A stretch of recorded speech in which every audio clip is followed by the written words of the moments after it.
well as they should be able to, or as well as the woman wants them to. So if you're demanding something, you also have to, you know, return it to the person you're making demands from. You can't just expect them to give without giving as good as you're demanding. I agree. I completely agree. And I'm not saying that this is a guy like, I'm not saying that I agree with this mentality, but I'm not saying that I disagree either. He's saying he wants a woman that he can, you know, provide money for so that she'll provide a home for. He wants the traditional format. Yeah, but if he's saying that she can provide for herself and wants someone who can provide even more than that, and he can't do that, then why would she lower her standards? I mean, she can just provide for herself more than he wants to provide for her. She's So not, I don't know, like he's not asking him, he's not asking her to lower her standards or whatever. He's saying, I just read no, your he's just bio, saying that he can't. I can't. And so I'm not, I want a woman who's gonna need me, not want me. Yeah, And but just the fact that he's telling her, I don't want a woman to work, I want her to work in the kitchen for me, or whatever it is, that's her take putting down her standards of the cost of living because she can't work for herself. yeah, but some women, that's exactly what they want.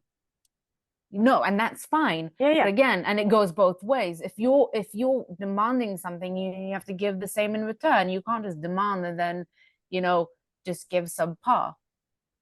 I completely agree with that. I completely agree with Yeah. that. And it were that the reason why I brought it up is because it was kind of linking to what we were saying of just like the expectations are just so completely different because he's stuck in the old way, which is Yeah. fine. I mean, there are a few Yeah. things that I To take each issue their with, but own. yeah. Um, and it is going to be very difficult for him. Like we need to collectively kind of change our way of just, thinking and dating and expectations and things like that. And we were talking about, men paying and just like it's an unfair expectation and things like that. Maybe that is going to change. Maybe we will come to a point where, because dating is such a new thing as well compared to every, Yeah. the history of the world. It's such a new thing. Like it's, there's still time for it to change of how, Yeah, it used to be so different. well, I mean, it How used to you used be to meet people, how you set up, so just meeting people in the village where you live or whatever it is. exactly. Mm-hmm.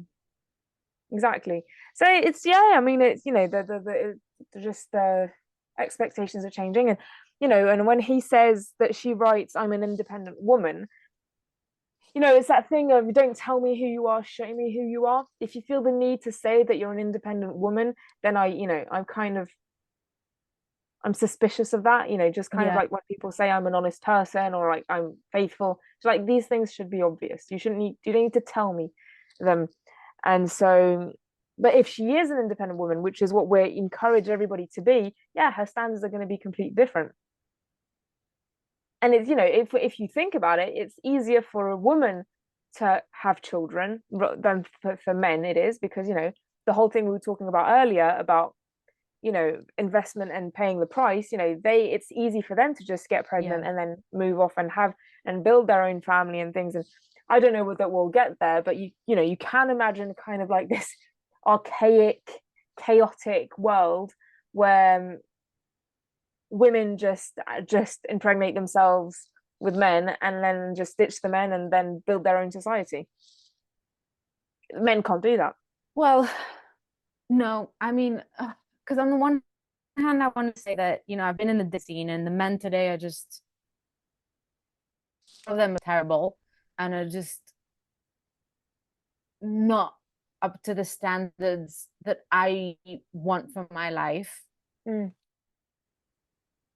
But then it's also much harder for men to to reach these standards.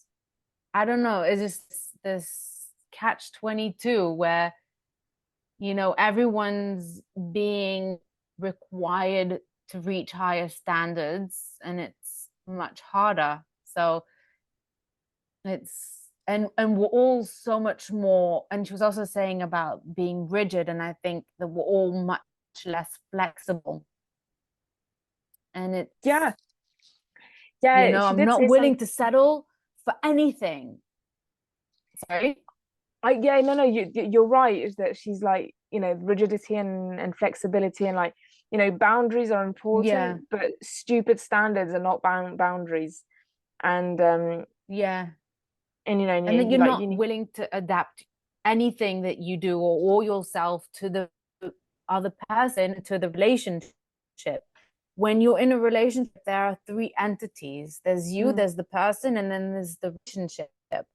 And when you have ridiculous standards that you're not willing to be flexible on, and there's certain things that you shouldn't be, but especially with your values and moral codes and whatever, but you have to be flexible, and you have to also think of the other person's needs and wants, and and what the relationship needs. And sometimes you need to be able to take a step back. Relationship can take a step forward, if you understand what I mean. yeah, completely. I completely understand what you mean, and it's I mean, and it's an interesting, just thing to observe. And we talked about this. I mean, the what's so great about that podcast is not that, and this, I don't mean this in an arrogant way at all, I mean this in a humble way, but I didn't learn anything from what she was saying, but she said it is such an eloquent way, and it's such a teaching way that was very, very interesting about, there's a difference between, you know he doesn't pay for you, what does it mean? And he orders tap water instead of wine, what does that mean? And there's a difference in those things. And I think it's very complicated, and it's also, what do you make that mean as a woman? What do and she was saying, I had this person I knew, that she went on a date, and she was saying that the guy drank his drink in a very weird way, and so she was never going to see him again because of the way he drank his drink. And I was like, are you serious? Like, and this, I could, like, I was surprising coming from her, and we've lost touch since, but she just mimicked the way he was. I was like, oh, so the rest of the date went well, like he paid for the drink, he had a good time, he was good looking, like your exchanges on social media went well, but because he drank his drink in a weird way, you're gonna never see him again. And she was like, yep. Yeah. Lori Gottlieb was also talking about it I mean, they were both talking about it, in her and Bartlett were talking about it in the podcast, where I think he actually said that she had a friend that saw in a picture of someone's profile that he had boxes, storage, whatever, and she didn't want someone who was a hoarder. I don't something like Yeah. that. And they were talking about, so they were both also talking about like that kind of thing, and they were bringing up examples of just people, like he was saying about his friend that saw a picture of someone with boxes in the background, that he was a hoarder or something like that, and that was just like, that was an ick for her. And like, people just find these little tiny stupid excuses not to date someone. And she was also talking about how, they go out for the first date, it was nice, you had fun, but you didn't feel like that grand chemistry, so you just give up. And Mm. this is something that I always say, is that we seek fireworks, we seek the thrills and the excitement and the butterflies. We just give up very easily, and we don't give someone a second chance. She was saying, like, ask yourself, if you had a good time with this person, if you enjoyed it, you liked talking to them, then why not go out again? Most of the, and she was giving this example of an experiment that was done, of research, that they followed couples from the moment they went on the first date and years ahead. And she was saying how the couples that had an okay first date were happily married and very excited, and not very excited, they were happily married and happy together or whatever. And then when they looked back at their first date, they somehow remembered it being amazing and fireworks and exciting. And then the people that had a very exciting and thrilling first date, a lot of them didn't end up together, and they actually remembered their first date as being subpar. So it's like that kind of tension over there between, you know, what we expect it to be and what it really is, and how we're looking for something that isn't really what we need to be looking for. Yeah, I completely agree with that about how, skewing things. And I tell the people that I work with, like, you need to go on 3 dates. Yeah. You need to go on 3 dates. And then just, and then Unless they the get, first date was really terrible and it's, yeah. Unless they're, it they're was insulting really and not things, there. you need to go on 3 dates. And but yeah, for the whole, I felt average about it. It's, 3 dates. Yeah. And sometimes it works out and sometimes it doesn't, but you need to, give yourself and them a fighting chance.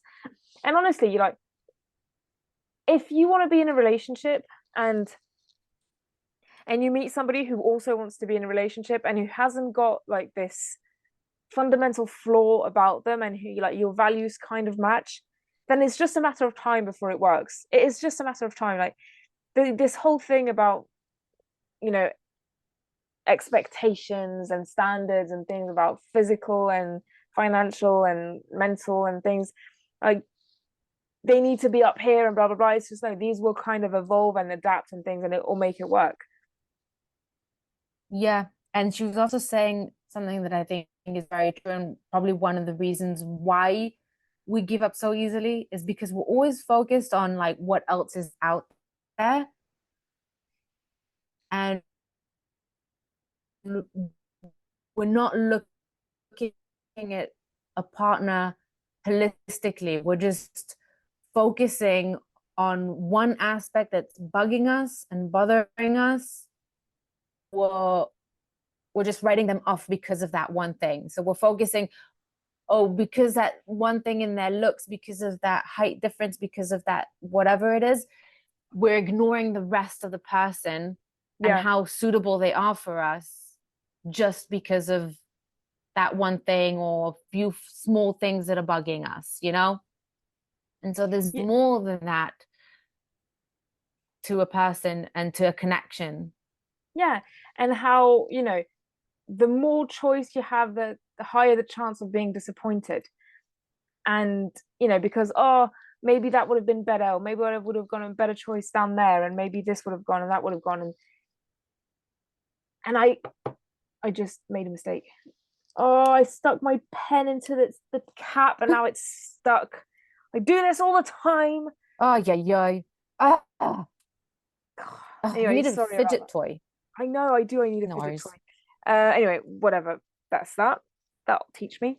Yeah, about choices and so swiping on Tinder, and and she used the imagery of buying a car, or choosing something on the menu. Just like you're always looking over your shoulder. It's just make your choice with what with what is to be true at that moment, and then just stick to it and evolve. And yeah, that probably something else that would have been cheaper, or something else that would have been nicer, but there would have Mhm. been something else wrong with it. And so you never, the nicer thing may have cost more, the cheaper thing may have had a default with it or whatever.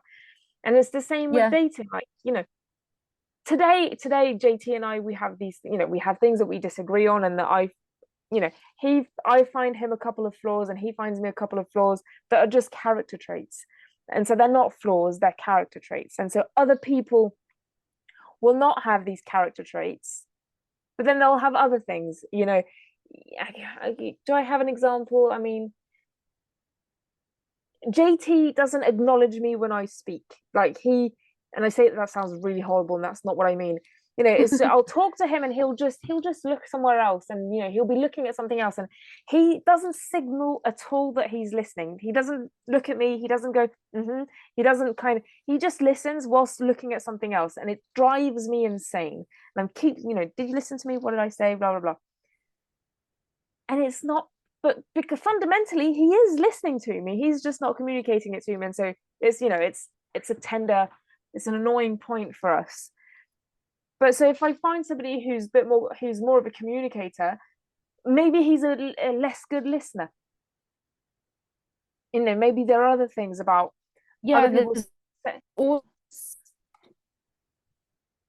So what are these yeah. strengths